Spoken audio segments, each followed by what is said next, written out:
What is up, my peeps? Joshua Smith here with another GSD Mode podcast interview. Every single week, I interview top entrepreneurs, top real estate professionals, and straight up top badasses that are out there dominating their space. These are people choosing to not live a life of mediocrity, but instead to go out there and create big, amazing, epic lives for themselves, their families, as well as have a big impact on others. And today, you guys got another absolute rock star guest on the show, Matt Curtis. Matt Curtis is a good friend of mine and one of the top real estate agents in North America. His team last year did over 1,100 transactions. And check this out, you guys. They have over 3,000 five-star reviews. He's one of the most, if not the most, intentional real estate agent I've ever seen about getting reviews, but utilizing those reviews to go out there and capitalize on growing his business, which obviously with doing 1,100 plus transactions inside his real estate team proves that he knows what he's doing. Also, over the last 7 years, his team has experienced a 2,000% growth. I mean, it's just absolutely insane. So today we break down how he's experienced this growth, what he's doing for lead generation, how he's getting these reviews. In order to get these reviews, he's got to deliver 5-star world-class service to his clients. So we break down what does that look like and go deep into so many different topics. Now, real quick, before we jump into today's podcast interview, make sure if you guys love these podcast interviews, and if you love all the other information, content I'm spitting out here at GSD Mode, make sure if you haven't already to go to and check out 41 Tips with joshuasmith.com. There'll be a link below as well. But these are 41 weekly in-depth hardcore coaching tips delivered to your email box every single week, personally written by me. Nothing's being sold in these, just 100% in-depth tactics and strategies that you can immediately apply to help you continue to grow your business. Also, make sure to check us out at gsdmode.com, where you can see more great interviews just like this one, plus a lot of other content and tools and resources to help you continue to explode your business. All right, guys, let's dive on into today's podcast interview with my good friend, Matt Curtis. All right, Matt Curtis, my man, dude. Again, huge honor to have you on the show. This is your second time now on here on the podcast. Had you on a few years ago. And at that time, man, I mean, you guys were experiencing such epic growth, and you continue to experience growth. And I've been watching you ever since and just kind of following you from afar since first had you on the podcast. But dude, last year, in 2019, your team did over 1,100 deals. Right. Mm-hmm. And what blows my mind, dude, is you've got to be the most reviewed realtor I've ever seen. You know, real estate team, company, whatever you want to call it. The highest I think I've seen before you was like maybe 600 reviews, and then I see that you have several thousand. And that we're in the review economy, man. I mean, so anyway, dude, excited to dive in, man. Excited to have you on the show, dude, and to jump on into it, brother. Yeah. Well, thank you for having me. As I mentioned, I'm a big fan and love GSD Mode, and it's exciting to be back. In terms of reviews, absolutely. We're in that review economy. And as we were mentioning kind of off air just a minute ago, that's one of the things that I appreciate about you. And I learned from you when you came on my podcast that we're going to be launching here in a couple of weeks, is, owning that review, getting the videos where you can recycle and reuse that content, because as everybody knows, we don't own Facebook, we don't own Google, we don't own Zillow. At any point, they can decide to take those reviews away. And we're starting to see that with Zillow. We actually experienced ourselves like 2 days after, you and I talked about it. So it was so timely that we had that conversation. Yeah. And I mean, it's just, and yeah, I mean, when you put them on these third parties, you can screenshot them, but I found too, it's, to have the believability. I mean, people want to see at least a photo, or even if it's like a social media where you can see the photo, their name, and the proof of it, because you got to get that believability. But video is king, right? Because then, as we talked about on your podcast that you interviewed me on recently, you can, like one thing that we've done with our Facebook ads over the last couple of years, because we were at like a 1% conversion ratio for the longest time, which is pretty decent for Facebook ads. And that works because the cost per lead's $2-3, right? But to get that to 2%, we started then, once they became a lead, now just peppering them with testimonial video ads with just listed, just sold. And it brought us down to now 1 out of 42 leads as far as a conversion. So it's so powerful. Include them in your presentations and, all of that. But with that, dude, I mean, regardless of how you're collecting testimonials, you guys have over 3,000 testimonials, which is just mind blowing, dude. And kudos to you guys. But that means, dude, you are extremely intentional with getting these. Can you kind of just share some light on what you guys do? Because I got to assume that you're kind of planting the seed early on. There's got to be some rhyme to the reason to be able to collect this many reviews. Yeah, there's definitely rhyme to the reason. We have a slogan or a saying that every home deserves 5-star service. Whether it's $100,000 home or $1 million home, every home deserves that service. So obviously, if you're going to get a review, you first and foremost have to provide that 5-star service. So that's a component that I don't think you want to assume. So that's part of it. The second part too is just training our agents to, anytime they hear the word thank you, it's like you're looking for that moment of happiness, whether they just won the multiple offer deal, they got the request for repairs done at the closing table, whenever they hear that word thank you, I kind of relate it back to, there's a part of our brain called the RAS. And basically there's so much going on. I'm just looking like in your background right now, in your room, there's so many different pieces of artwork. It can like blow your mind if you're trying to process everything. And so that's how our brain functions. It has this filter called the RAS that tries to bring the most important things to your consciousness. And so, for example, if I'm thinking about buying a white Mazda Toyota, all of a sudden I see white Mazda Toyotas driving around all on the interstate versus, they were already there. It's just now coming to top of mind. And so I relate the same thing back to our agents. It's like, you're providing that 5-star service. Just, when you hear that word, thank you, I want that to be a trigger word. Ask for a review at that point. So for us, that's the thing. It's just providing great service, asking. And then we also, what gets measured gets done. So we hold our agents accountable. We expect our agents to get 50%, 1 out of 2 clients that they serve should submit a review. And we track that in our CRM and our Salesforce CRM. And, we also based our, kind of our quote unquote promotions or new opportunities on our team based on, one of those things is reviews. So we have these team lead positions, we have listing agent opportunities, broker team leads. And that's one of the criteria that we look at is how well are they servicing the client? Yeah, dude, I love that, man. I think you're the first team leader that I've ever interviewed that rewards based on this typically. And I wish I could sit here and say that I've done that, right? But honestly, I haven't. It was like a tight P&L on each agent, but it was literally who's bringing the most revenue. It was never around that 5-star service, and both are extremely important, especially if 5-star, like if that is a true mission statement of your company and you want to make it a reality, that becomes so important, man. So I love that, dude. Then from there, when can you break down? So you mentioned the thank you thing, right? But are there certain milestones? Because you can also, like, when I first heard that, it's like, I get people that say thank you for a lot of things. Are there specific milestones that you're looking for those thank yous where you find it most successful to get them? And then from there, how do you kind of ask without, I guess, sounding kind of awkward, right? Yeah. And, I think, some of our agents, some of our best agents even sometimes feel awkward. They're like, I just don't feel comfortable asking.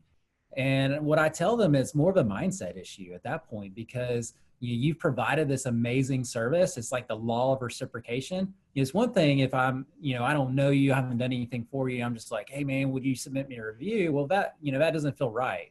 But after I've given you great service and I ask you for a review, you're like, yeah, anything I can do to help you, I'm, that law of reciprocation. So it's just overcoming the mindset of, not feeling comfortable with it, because our agents, if they're staying up till 10 o'clock at night, working on the deal, doing a bunch of stuff behind the scenes, they've earned that review, and the agent or the client, feels thankful to do that. The other thing that we found that was kind of unintended consequences is that, once a client gives us a review, they're actually more likely to give us a referral as well. They've put their name out there on, Google or Facebook or whatever it may be as public testimony. And now they're like more vested as part of our family as well. So, points, after they bought a home, requests for repairs, closings. We even stay in touch with them. We have a client care team that, that's what they do all day, every day, is they call our past clients, invite them to events, check in on them, love on them. They're part of our family, and ask for reviews. And so, that's another touch point as well. They just attended a client event. Hey, I'm glad you had a great time. Would you mind give us a review as well? And so sometimes people just get busy and they say, hey, I'm going to submit a review, but they haven't had time to do it yet. And you got to ask, multiple times. Yeah. Yeah. I love that, dude. And I found that it's like, I think sometimes it's easy as a real estate agent to take it personal. We're like, well, why aren't they reviewing me? Well, most real estate agents ask them after the fact. Well, let's just pretend it's a buyer.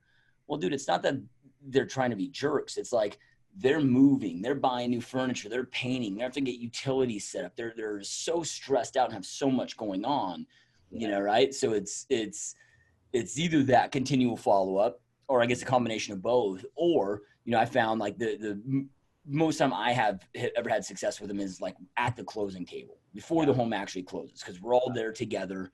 Right? It's like whip out the phone, do the video right then and there. Because otherwise, after the fact, man, it can be a challenge unless you guys are extremely intentional with that follow-up like you have.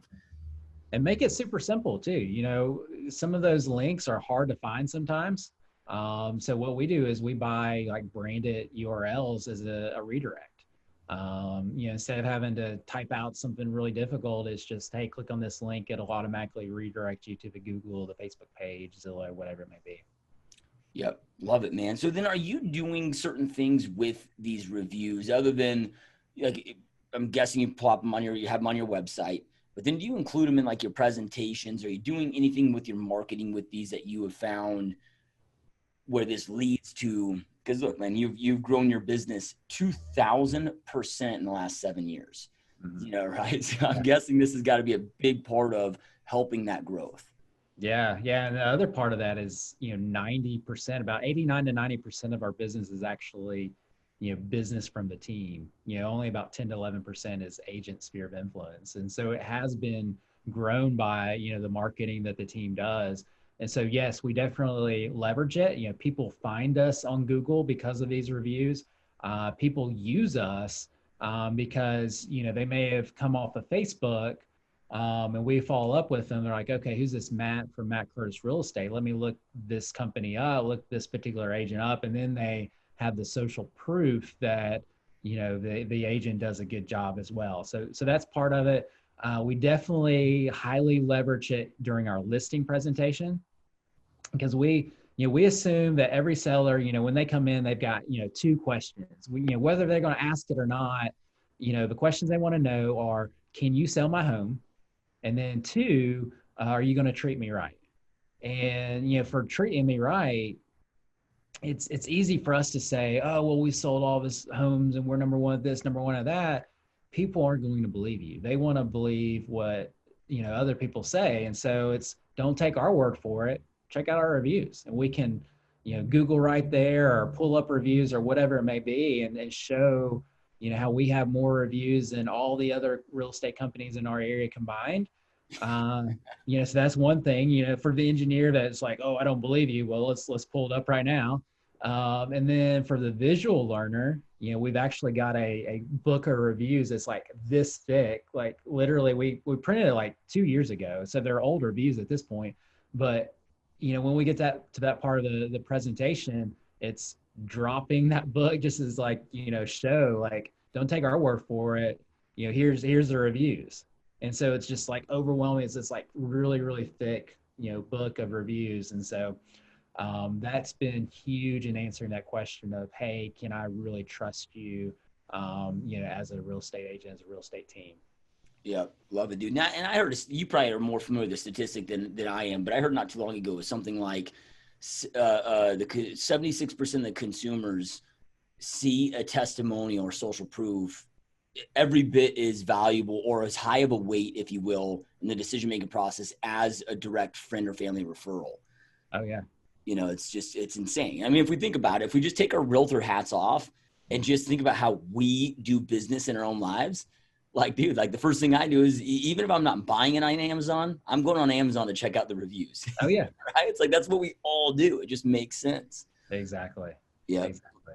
Love it, Yeah, I dude. think oftentimes as agents, we take our consumer hats off and stop seeing through the lens of how consumers, do business, and that's how we do business. Is we check reviews, and then we also, we're getting impatient as consumers. We want things done fast and faster. 7-day delivery used to be good. Now if it's not there in 2 days, I'm upset. Pretty soon it's going to be 2 hours. Amazon, in our city has 2-hour delivery on Whole Foods. Pretty soon it's going to be like, if you can't get anything within 2 hours, you're going to be upset, which, brings us up to speed to lead. Like if you're not responding to those leads fast enough, the consumer's moving to the next realtor. So then I'd like to go into then, because to get those reviews, like you've got to be then really intentional about truly delivering that 5-star service. Oh yeah. And a lot of people say that, right? Oh, you got to deliver exceptional experience. But, I think a lot of agents get kind of stumped on, like, what does that really mean? What does it mean to go above and beyond? Can you kind of walk us through, like, what do you do to make that experience better? Because you can't always control how quickly you find somebody their dream home, or Mm-hmm. how quickly you sell them. I mean, there's things that we can control, but there's sometimes things that are out of control. What are the things that we can control that you guys do brilliantly, that's above and beyond, just to kind of give us an idea of what 5-star service truly looks like? Yeah, good question. So I think for the consumer, a lot of it always just comes down to is the perceived value there? Did they get more value than they paid for? You always want to, in any business dealing, is you want to be able to provide a higher level of service or a higher perceived value than the cost of the business or cost of what you provide it. And so some of those touch points for us is setting proper expectations on the front end, buyers consultations, taking an hour on the front end to walk buyers through the process, especially first-time buyers to the area. Right now we're in a very limited inventory situation. And so, if a buyer's not successful, they're going to blame the agent. When there's 20, 25 offers on a home every single time, the home that they're interested in, they've lost 3 or 4 offers, they're going to blame that agent. And so it's our job to slow down on the front end and show them, those 7 tips. Like if you do these 7 things, these are the things that are going to set you up for success to win, these type of bids. And so, setting expectations on the front end, people are busy. How can we save them time? How can we make this easier for them? Um, then the other thing too is, closing on time. If they don't close on time, it may be the lender's fault, it may be the attorney's fault, maybe other agent's fault. Client doesn't care. They're going to blame you. And so we track that. Like, how can we, continue to raise that percentage, and be really, the skilled professionals are thinking 2 and 3 steps ahead. It's kind of like playing chess. It's like, okay, I've worked with this agent before, I've worked with this lender before, worked with this builder before. Here's the pitfalls that we could face. Let's go ahead and address them and educate our consumer up front, so that there's not any surprises on the back end. So that's one. And then what we call bust outs or fallout rates. For that first time home buyer, they save up their money for their inspection and all those things, and it doesn't go through, it doesn't pass. They may have to wait another 3-4 months to save that money up again. And whose fault is it? It's always going to be the agent's fault. And so we've got to be, 2-3 steps ahead of, hey, we're not a home inspector, but this home has cracked brick. You're getting an FHA loan. This may be a problem. Are you sure you want to put in an offer on this home? And so, those are some of the metrics that we look at is, bust out ratio, closing on time, doing buyer consultations, setting those proper expectations. Yeah, love it, dude. Love it, man. And then in regards to, you mentioned that like 90% of your business, so of the 1,100 deals, right? Yeah. What's that? Over 900 of them came from team provided business. That's new things that you guys are generating, and Yeah. what are your top things that are working extremely well right now? And as we're kind of entering, we're still in the first quarter of 2020. I don't know when this exactly be released, but. Yeah. So, we kind of group things. So one of the groupings is what we call referrals. And so that's, direct referrals, past clients, repeat business, coming off of a Google review. We've got a big Mazda Toyota plant that's being built here, all that relocation business that's coming to us. So that's one category is referrals. Another category is obviously web based business.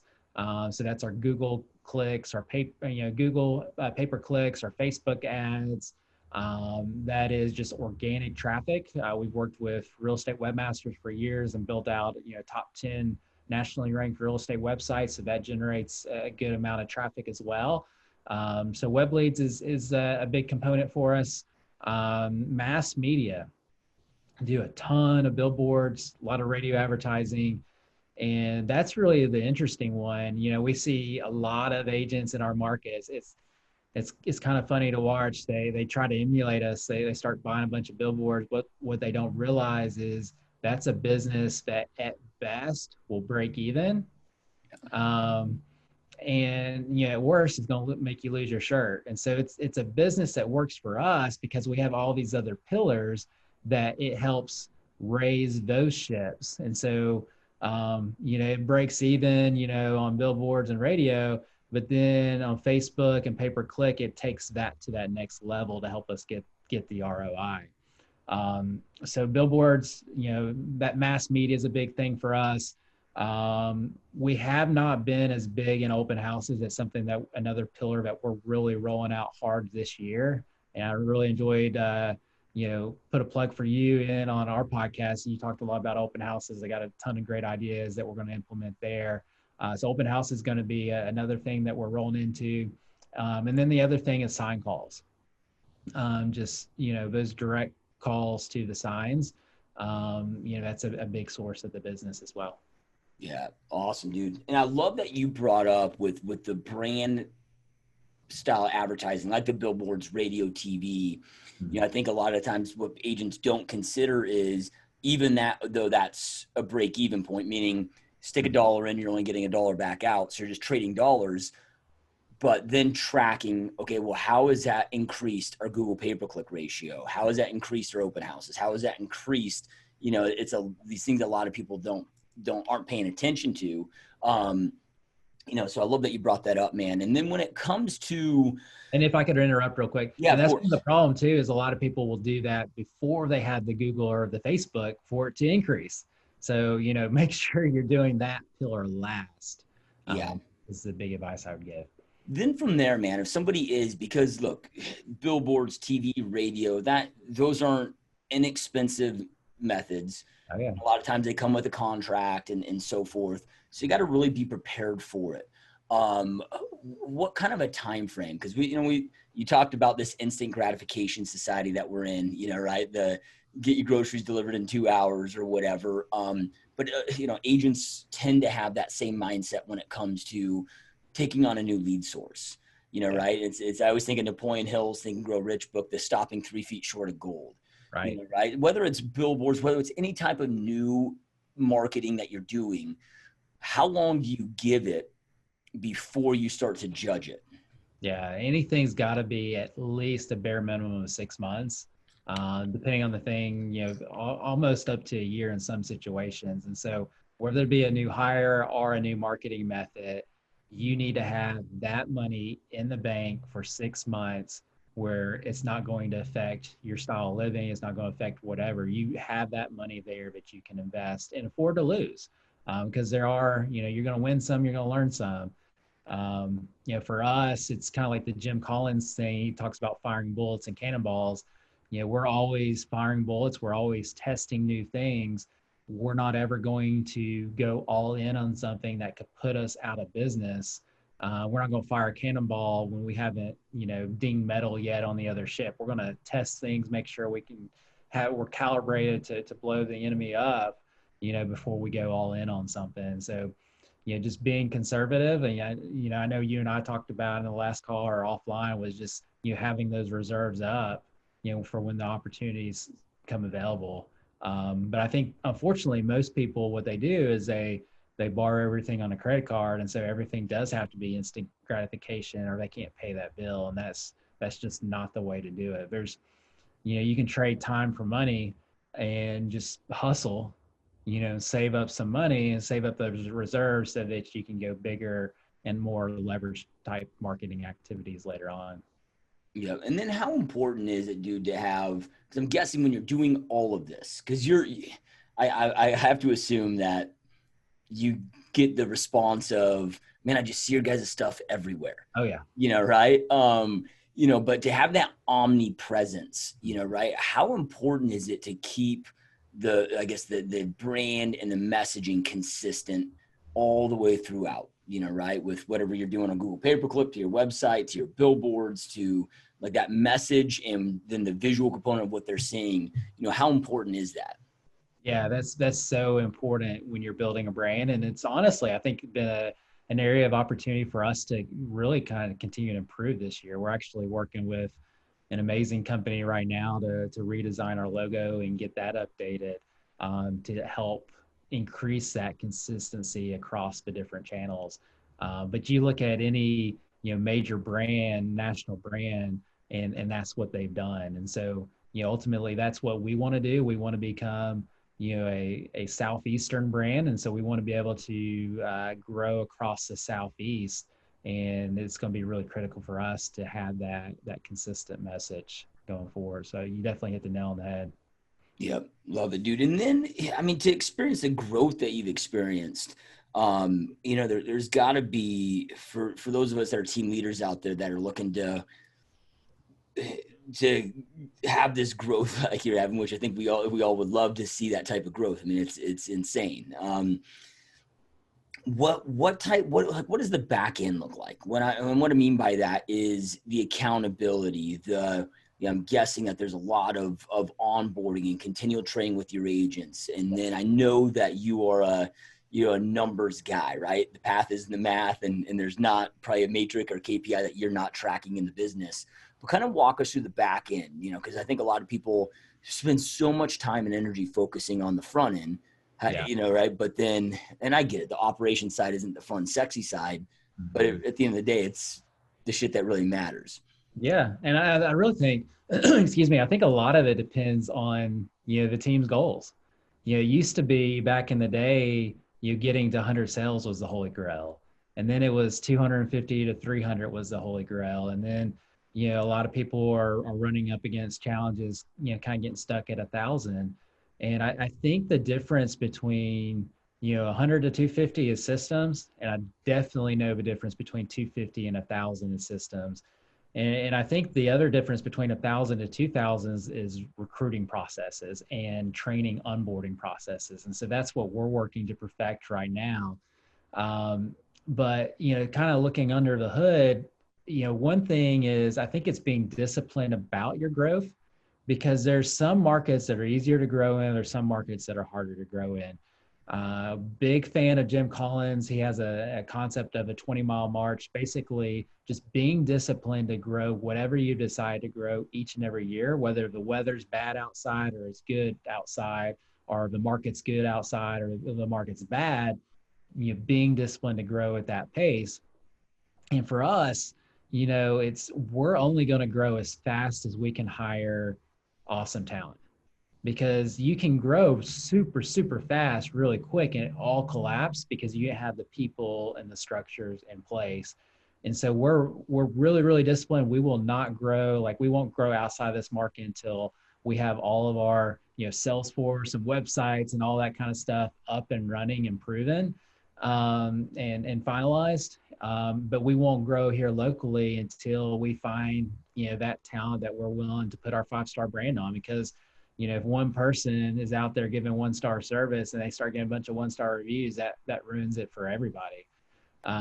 So that's a lot of it. Another part is, we look at leadership and used a couple models. We've looked at like the military, we've looked at the Bible. What what do you have there in terms of leadership? And what we saw was, typically every 4 to 5 team members needs a leader. Kind of that middle management type layer, where they're responsible for two things: accountability and encouragement. And so I tell our team leads all the time, they are the backbone of our company. And I think it's done a couple things. One is it's helped give better ownership and buy-in, from those team members that are successful. And then two is it's provided that weekly accountability, that weekly encouragement for every team member. Because I remember when we got to 20 people, everybody was reporting to me, and I was trying to do these one-on-ones each week. And I was burnt out, and I wasn't giving them good service and giving them any attention. But everybody can manage 4 to 5 people. Everybody can check in on 4 to 5 people every week. So that's been a huge component. And they're the backbone of our company. And so work hard, play hard. We just planned are in the process of planning our third team lead annual trip, where we rent a charter bus and rent a big house or cabin, and go zip lining and go to amusement parks, and eat a lot of food and hang out with our team leads and their spouses. And it's like the highlight of the year for a lot of these team leads. And so we want to make it something that's attractive for them as well. So that's part of it. And then the CRM that we use is Salesforce. Not something I'd recommend for everybody. It's not for the faint of heart, for sure. But it has allowed us to get all the KPIs and the numbers so that we can actually run our business like a business. Yeah, love it, dude. And then I'm curious, so then if you have a team lead that then has, let's just say there are 5 agents that, that they're overseeing, then is the same thing with the team lead, right? Because with your 60 or 70 agents, right, is there then 5 team leads that report to somebody and then those people report to you, or what does that look like? Yeah, good question. So basically all the team leads, we all have a weekly meeting, as that's kind of like their accountability and encouragement. And then the team leads have their weekly one-on-ones with the individual agents. The other thing I'll share too, so this is kind of like, this is Matt Curtis Real Estate 2.0. This is what we're working on right now. But what we found is, to continue to grow at 30-40% a year, which is what we want to do, those numbers start to get big in terms of sales, but it's really the backbone of it is hiring new agents and getting them onboarded. And so, our big vision now is we're implementing a learning management system, so that, our first week of with new buyers agents is a buyer agent boot camp. And that's 40 hours. That's a lot of training, a lot of commitment from our training team and our agents to do that each and every month.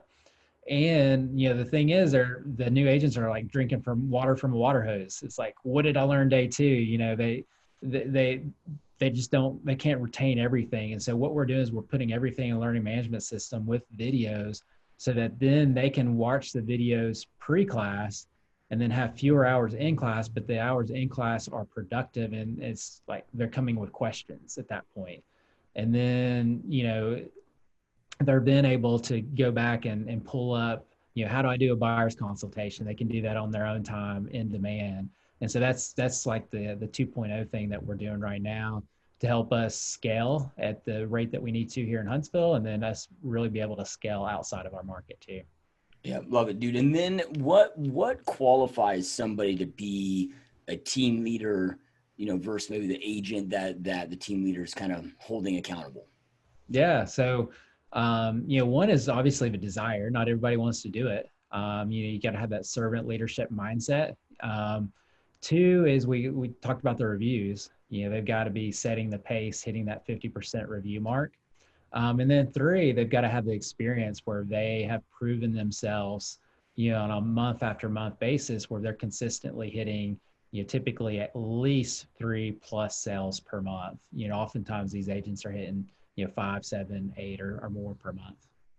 So the team leads then are still in production as well. They are, yeah. So this is a side job for them that, really should not take them more than, a few hours, 2 to 3 hours a week, if that. and they just maybe get a slightly better split on commissions or something to Well, yeah, we do like a bonus system. So based on their team's production, so they've got a vested interest in making their team agents successful. So we set, here's your goal, here's your stretch goal, here's your dream goal, and you get a bonus based on what your numbers were for that month. Yeah, love it, man. It's such powerful stuff, dude. Yeah, killer stuff, dude. And then do you guys just out of curiosity, because again, I know that you're feeding so much of this business to the agents and say, 90% of these sales, which is an insane amount, with the volume that you guys are doing. Do you guys have an inside sales agent style of a model, or is that something that you've experimented with? Like, what does that look like as far as distribution of these leads coming in? Yeah, good question. So we have experimented with the ISA model in the past, and what we found for our market is it did not work for a couple of reasons. One is our average sales price is on the lower side. And so, with an ISA, you have to pay a lower split, and then the numbers just did not work out for the agent. And it was hard to really find a good ISA, be able to pay them what they needed to make to be able to attract the right talent. Then the other thing is I just found that there was a little bit of difficulty sometimes with the handoff. They develop a relationship with the ISA, then they don't want to work with the agent. So that's why we're not doing that. We basically break our leads up into 3 different routes. One is a hand raiser. They've emailed us off our website and said, hey, I want to go see 123 Main Street, or they've called in the office, saw your billboard, want you to come list my home. So those are handed out individually by a lead router, who then audits and tracks those, because those are typically at least a 50+% conversion ratio. So that's one source. Our web leads go on what we call a lead grabber system. And so, when the agent can prospect, we have incoming leads, last login leads, new leads that they can just go in and they can grab at their convenience. Based on certain metrics, like they're allowed to have a certain number of leads, grab a certain number of leads per day. They have to be up to date on their follow-up tasks, those type of things. And then the third component is inbound calls, so sign calls.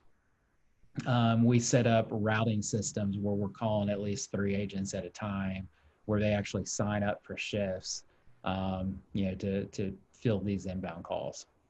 Yep. Yeah, love it. And then you probably have all this built out in Salesforce, have the algorithms created. And I love that you brought up it's not for everybody. It's like everybody I know that has built out Salesforce and a robust system, like they're 1 million plus deep.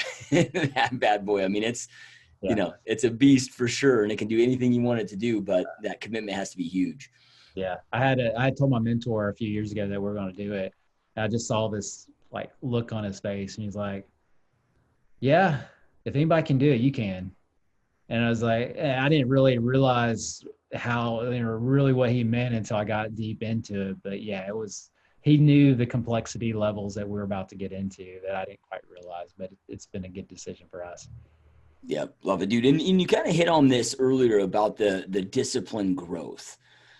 But a lot of team leaders start experiencing growth, and even rapid growth, which I know a lot of people may not know this. And I think that it's tough to even fathom until you've experienced growth pains, but growth pains can suck a hell of a lot worse than slow pains. And it's actually the number one reason why Fortune 500 companies end up imploding and shutting down is because of too rapid of growth. And, to give an example, I mean, we got to the point in 2017, where we were recruiting like crazy. I mean, recruited almost 100 agents that year, got it to like 143 agents. And, but then the following year made the transition to downsize because it was getting to a thing that our growth was going rapid through the roof, but profitability, I mean, we were making less than the year before when we had 70 agents, right. And doing 500 deals. So when it comes to, because bigger doesn't always mean more profitable, right. So can you just elaborate a little bit deeper into disciplined growth and, like what that means on, hey, as you grow, making sure that you're hitting the right targets, still staying profitable, also hitting the targets of service, all of those things. Like what, because I know that you're a guy that make sure that you do it right, right? So can you just elaborate a little bit deeper on that? Yeah, I'm glad you asked because I was thinking the exact same thing because what you don't realize on the outside is you can actually make more sales and appear more successful and make less money. So anytime you ramp up that level of growth, it's extra hours, it's getting through the dip, it's taking that business to the next level. But it can have risk because you're investing more. You're investing more in marketing. You're investing more in support staff. So for us, it's kind of like the whole Gary Keller thing, red light, green light, firing those bullets, testing it out, getting the success and moving forward. And so what we do is I've got a model, admin expense is supposed to be this percentage of our business, marketing is this percentage, office expenses, this percentage, and just staying true to that model. And then running a P&L each and every month and comparing them, making sure that those two match up. And then just knowing too that, hey, I'm going to reinvest in my business and I'm going to have a month or 2 or 3 months in which, the profitability is going to go down, but then be disciplined enough to not invest in anything else until you get, those sales back up to, you start to get those return on investments on the billboards or whatever that new marketing that you're running at the time. So that's the biggest thing is, this business is a really big ego business. You don't get up on stage by, people don't look at your P&Ls. They look at, how many homes you sold, how many agents, the questions you always get asked is, how many homes did you sell? How many agents do you have? Which, at the end of the day, that's not what makes a business successful. It's how you service your client, how you get back to the community, how much profit did you make? So, our industry is a little backwards in terms of that, but that's okay. And that's the thing is, I know at our level, we're infinitely more profitable than a lot of companies that are much larger than we are because we run a more profitable business. And I know that, I mean, you and I both were in the same, T3 fellows program and watched, other companies and looking at different benchmarks. And, I know our model is 4 times to 5 times more profitable than, the traditional brokerage model. It comes with more risk because we have more overhead. And so that's the risk that you've got to manage. For us, keeping that 6 months plus in reserves for if, coronavirus, breaks out or anything like that. So you got reserves. Yep. Love it, dude. And then, it's because we're in an industry that celebrates gross, doesn't celebrate net. And, you and I, we run a lot of the same circles and we have so many other, mega team leader friends. And I gotta tell you, man, there's very few team leaders that I know that are doing over $100 million a year in production that are netting out of their real estate team more than 400 or 500 grand a year, right? From the team, not counting the ancillary business. Like once you add title or add mortgage or whatever, those margins do become thinner. And, but that's also, do you believe that that's, because one thing that always kind of strikes me weird about the real estate business is, people do get so tied up on margins, right? Well, if you look at like Jeff Bezos with Amazon, right? Like he bled for 20 years. So then that they could go out there and just roll it all back in growth, right? So then he could become the richest dude on the planet, right? So if you look at, outside of real estate, the smartest companies out there, they're not draining their company to pay themselves a lot of money. They're re-ramping that into growth. So it's a little bit of a balance of that too. And for you to experience the 2,000% growth that you have, I'm guessing that you kind of have a formula or discipline with the margins on that for reinvestment. Mm-hmm.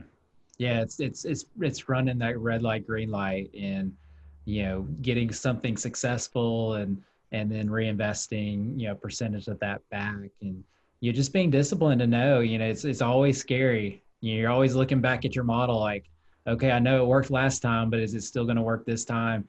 It's kind of like that fire bullets before fire cannonballs, but you also once you ding that other ship, once you fire that bullet, it hits the other ship. It's still having the guts and the confidence to go all in, that, hey, I know this is going to work and fire that big cannonball over, the other direction. So it takes a little bit of both. What would you say the key is for you personally to be able to stay disciplined? Because I intake about 100 and some surveys a week from realtors all over, and I always ask in these surveys, what's the number one biggest obstacle that you're currently facing? If you could overcome this, you'd be crushing your goals. And the number one response I get to that is discipline. Yeah. And it's tough to stay disciplined, right? Like, what do you, I mean, is it a daily routine, or is it something that you do? Like, what do you do personally to be able to keep yourself so disciplined at following your infrastructure and your plans? Yeah, that's a really good question. I think one is, everybody has their natural giftings. And I think for whatever reason that's one of mine. But I think really for anybody, for me and anybody else is, it's like, I was listening to a podcast this morning. It's like your why, why are you doing it? Your why's got to be greater than, the pain that you're going to go through. And so, my why is big enough that I'm willing to push through those dips and, those valleys that I have each and every day. And so, if somebody's not being disciplined about it, I would ask them, well, why are you doing it in the first place? And I think what you might get to is, they don't want it bad enough, or their why may not be big enough. Because everything's about trade-offs. You're going to do one thing, you got to take away something else. And so they may not mentally have decided that the trade-off is really worth it. They want to be successful. They want to sell more homes, but they may not have a big enough reason why yet. How do you get clarity on your why? Because I see so many, like, it seems like 50% of the population, the why clicks and boom, they're rock and rolling. But then the other 50%, like, it seems like it almost jacks them up worse, because now they self-sabotage because they can't find their purpose or find their why or whatever. Like, how do you personally get clarity on that, and then also stay focused on it?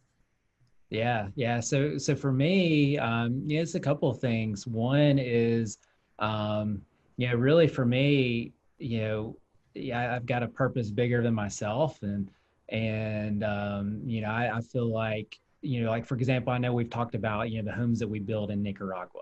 Our goal is to build 1,000 homes for families in Nicaragua, and I feel like that was a God-inspired thing. And so, getting into real estate really.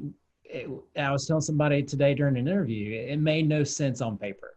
Like, my degree was in computer engineering. I had just made the largest sale in my company's history, $1 million sale to NASA, which, going into real estate at that time, I was not going to get paid on that commission. We just purchased a home. We were having our second child. I was going into new construction. It was going to be 6 months to get paid. I wasn't going to have insurance. It just, on and on and on.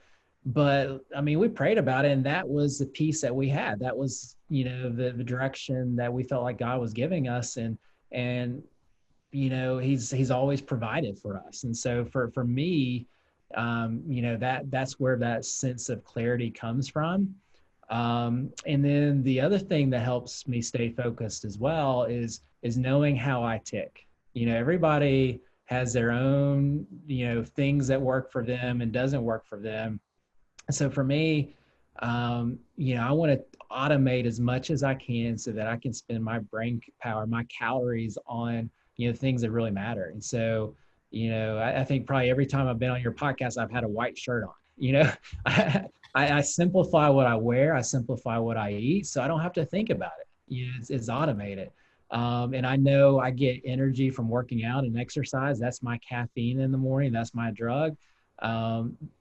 That's what makes me successful, or one of the things that makes me successful is having those energy levels. So I think a lot of it is knowing, yourself as a person, what makes you successful. The other thing is, I'm naturally introverted in a extroverted industry. And so, reading that hour a day, but I've got to have my moments of quietness, to clarify, get my sanity back, to get these ideas, and to hear from God what those next steps for me are. So that, I think that's a lot of it is to just being self-aware on how you're wired as a person. Yeah, love it, dude. And then, whether somebody listening to this is religious or not, right? But when it comes to knowing that it's the right path, right? Like I'm guessing when you're praying on something, like there's going to be something where, and is it like a level of certainty that you get to where it's like you talked about, just close that big deal with NASA, but you took this huge gamble, which there's going to be fear there. Doesn't mean that you don't have those butterflies in your stomach, but like, how do you listen to the signs? Like, how do you know it's the sign for the right way to go down? Yeah, good question. So for me, I test it. So one is, I just get that feeling, inside my belly that, this is the direction that, for me spiritually, the Holy Spirit's moving me. But then I also test it. My wife knows me. She's, we were high school sweethearts, so she knows the good, bad, and ugly about me. And so, testing it and running it by her, and testing it and running it by other mentors. And then, if I feel like I've got a word or it's something that I need to do, test, for me, the ultimate source of truth is the Bible. So I test it against that. We all have our blind spots, and, those blind spots in the mirror that other people see. And just, I think that's one of the biggest things of our success is I've just been so blessed to have great mentors in this industry. I know you and I shared one with Dean Contrill over at T3, and there's just a bunch of mentors in the industry that's made a big impact on me. Yep. Been blessed to have them, but also extremely intentional, right, at getting the right mentors as well. Right. All right. Oh yeah. Yeah. Yep. One of the things Jim Collins talks about is return on luck. Everybody's got luck. It's, good luck and bad luck. The successful people are the ones that take advantage of that good luck. Everybody's gonna, maybe run across, see that millionaire at the next table, but hey, did you do anything about it? Did you reach out to that person to add value and start a relationship, or did you just pass that opportunity by? Yep. Love it, dude. And then, I'm curious, man, with the introspection that you're doing, the inward, seeking and searching, and then knowing, I guess, what your true business superpower is, if you will, like you said, so you can automate the rest. I mean, is there, specific tests that you've done, like the DISC or, strengths finders or wealth dynamics, or any of those that have allowed you to discover kind of what those true strengths are? Yes, DISC is huge for us.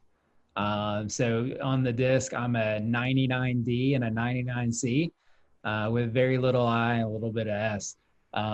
You look at like the value section, I'm driven by money. I'm 99% economic, so I'm in the right industry. And so we actually, every applicant, once they get to a certain level, they submit that DISC application for us as well. And so we're making sure the values line up with the particular position. So for example, C is analytical. If we've got a bookkeeper accounting position, we don't want somebody that's high I. We want somebody that's high C that enjoys door closed, getting the numbers right, getting everybody's paycheck right. And so the DISC has been the big one for us. Not only like hiring, but also, working with clients, certain scripts you have to model and mirror a certain way. And then also just working internally with our own team. One idea that we stole from the Dave Ramsey team is I've, partnered with them and toured their facilities, is they actually have every team member's DISC outside of their cubicle or door. And we've done the same thing as well. So if you're going in, I'm a high D, I'm going in to meet with a high S, which is, directly opposite in personality. I need to know that I need to slow down. I need to know that they're going to ask, why am I coming in here? Why am I asking for this? And then they need to know that, hey, at the end of the day, Matt wants to know when, so they're going to have to answer that question for me as well. Yep. Powerful stuff, dude. Love it, man. And then, so you recently just started your own podcast. Yeah. What led you to wanting to take on that beast of adventure? I mean, I don't think a lot of people understand what it takes to run a podcast, but it is an insane amount of work and time. Yeah, you and I still need to connect on that. Maybe you can talk me out of it. Yeah, it's a good question. So, I've just really admired the work that you've done and a couple others have done in this industry. And it's made, our hour a day, it's made our learning so much more impactful. these podcasts is really what's helped catapult us. And so we feel like we've got a lot to be able to give back. And really, quite frankly, from a strategic standpoint too, as we grow to other markets, it help with, with our branding where people will know who we are and will help us in recruiting. And, so those are a couple of the reasons that we're doing it. Yeah. And So we're super blessed, to have you as one of the first guests. Can't wait to release that, and got some awesome other guests coming on as well. So we're yeah, rocking. no, it was an honor, man. We had a blast too, dude. I mean, it was epic, man. You definitely, what I love about, because obviously there's podcasts out there with people that start a podcast, but they haven't been lived in that space. Right. Well, you and I have lived, breathed, ate real estate for so long. Like, I love being like interviewed by somebody that truly knows the game, because the conversations are so much more powerful, right? And yeah, I mean, for those watching and listening, dude, what is the name of the podcast? Where's it at? Where can they find it and check it out? Yeah, great question. So it's Double Your Real Estate Sales. So actually in the background, you see the picture. So look for that picture on iTunes. It's on Spotify. We will be launching on YouTube over the next month or so. We also have a website, Double Your Real Estate Sales, doubleyourrealestatesales.com, where they can subscribe and download there as well. One of the unintended consequences too is just being able to talk to awesome folks like you. Like, I think my head was down the entire conversation because I was just writing notes. I think I had like 4 pages of notes from the conversation, with you. So it was just so powerful for me as well. Yeah, no, I appreciate the kind words, man. And those watching, listening, because I know that there's a lot of you just listening to this that can't see the picture on the wall behind Matt there. We're going to have links right below where you can scroll right down, click it, go check out and subscribe to his podcast. Now, if you love this podcast, you're going to love his. I mean, the dude is epic, as you can tell by this interview. So, yeah, man. And, I get asked all the time, like, what's your monetization plan for the podcast and all of this stuff? And it's like, look, at the end of the day with a podcast, it's very difficult to know unless you're directly selling like banner ads and ad space on your podcast. It's tough to know what it makes you. But my response is always like, even if it never made me a cent, I would still do it. It's like the one thing that I think get asked that question. If you never got, what would you do if you never got paid, right? Or whatever that question. Yeah. Framed. And like you mentioned, man, I mean, you get to pick brilliant minds all day long. So the learning component, the self-development is huge, right? Plus the relationship component where, it's like, I guess on like brilliant minds like yours, I get a pick, but then also we become friends through this, right? And the connections, the relation. I mean, it's hands down. So I won't be talking you out of it because it's hands down the best thing I've ever done in my life. So then with that, Matt, for those that again are watching and listening, man, where's the best place? Like, what I want them to go see, you got such a great website, they're going to be able to see a lot of these reviews and things that we talked about today, plus, man, if they're maybe they have a referral for your market, real estate agents listen to this podcast, or maybe they're in your market or one of the markets that you'll be expanding to and have interest of joining your organization. Where's the best place to go check all that out at?